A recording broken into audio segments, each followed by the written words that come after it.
Hello friends, welcome to Sumi dream world. আজ আমি তোমাদের দেখাবো রাঁধুনি দিয়ে রুই মাছের ঝোল।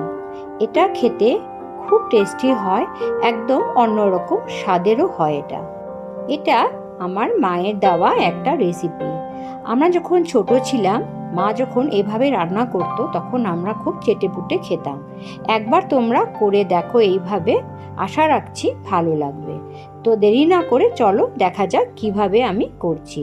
প্রথমে আমি 6টা রুই মাছের পিস নিয়ে হলুদ ও নুন দিয়ে এটাকে 15 মিনিটের জন্য ম্যারিনেট করে রাখলাম। এবার কড়াইটা গরম হয়ে গেলে সর্ষের তেল দিয়ে দিলাম, দিয়ে মাছগুলোকে ভেজে নিচ্ছি।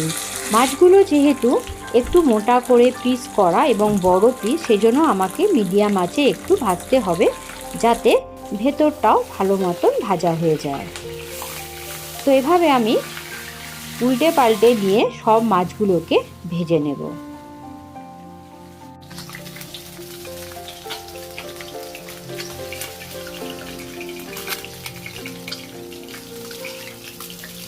মাছগুলো ভাজা হয়ে গেলে অন্য একটা পাত্রে আমি তুলে নিচ্ছি। এবার বাকি মাছগুলোকেও ভেজে নিয়ে আমি অন্য একটা পাত্রে সব ভাজা মাছগুলোকে একবার দেখাচ্ছি। এবার আমি তেলটার মধ্যেই 1 টিস্পুনের মতন রাঁধুনি হাতে একটু ক্রাশ করে নিয়ে তেলে দিয়ে দিলাম। যখন একটা ভালো গন্ধ বেরোলো তখন আমি 2টো বড় তেজপাতা দিয়ে দিলাম তেলের মধ্যে। এবার আমি 8-9টা রসুন জাস্ট আমি হামানদিস্তায় থেতো করে নিয়ে এই তেলের মধ্যে দিয়ে দিলাম। তেল থেকে যখন একটা সুন্দর গন্ধ বেরোবে তখন আমি 3টে কাঁচা লঙ্কা ও টমেটো দিয়ে এবার একটু নুন দিয়ে এটাকে আমি ভালো করে মিশিয়ে নেব। টমেটোগুলোকে আমি স্প্যাচুলা দিয়ে আমি ম্যাশ করে নিচ্ছি, যাতে টমেটোটা ভালো করে মিশে যায় এবং একটা পেস্টের মতো তৈরি হয়। এখানে আমি 2টো তেজপাতা বলেছিলাম, 2টো নয়, আমি 3টে তেজপাতা ও একটা বড় টমেটো ইউজ করেছি। টমেটোটা যখন একটু সেদ্ধ হয়ে যাবে তখন আমি 1.5 চামচের মতন জিরের গুঁড়ো, 1/2 চামচ আমি দিলাম ধনের গুঁড়ো, 1 চামচ হলুদ গুঁড়ো আর 1/2 চামচ শুকনো লঙ্কার গুঁড়ো দিয়ে দিলাম। দিয়ে এবার এটাকে আমি স্প্যাচুলা দিয়ে ভালো করে নেড়ে নেব, যাতে তেলের সাথে মশলাটা ভালো মতো মিশে যায়। এবার আমি একটু জল দিয়ে এটাকে কষাবো। এই কষানোটাই হচ্ছে আসল, কারণ এই কষানোর মধ্যেই মাছের মেইন যে গন্ধ বা স্বাদটা সেটাই লুকিয়ে আছে। এই মশলাটাকে ভালো করে কষাতে হবে, সেই জন্য আমি একটু জল দিয়ে এটাকে আমি যতক্ষণ পর্যন্ত না টমেটোটা ভালো করে ম্যাশ হয়ে যাচ্ছে এবং পুরো একটা সুন্দর একটা পেস্ট তৈরি হচ্ছে আর এই মশলা থেকে তেলটা না বেরিয়ে আসছে, ততক্ষণ পর্যন্ত আমি এটা কষাতে থাকবো।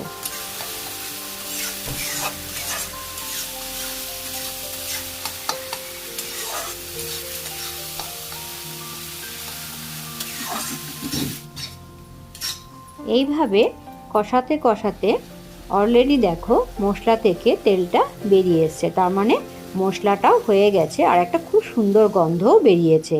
এবার আমি জল দিয়ে দিলাম, যতটুকু আমি ঝোল রাখবো সেই আন্দাজ অনুযায়ী জল দিলাম।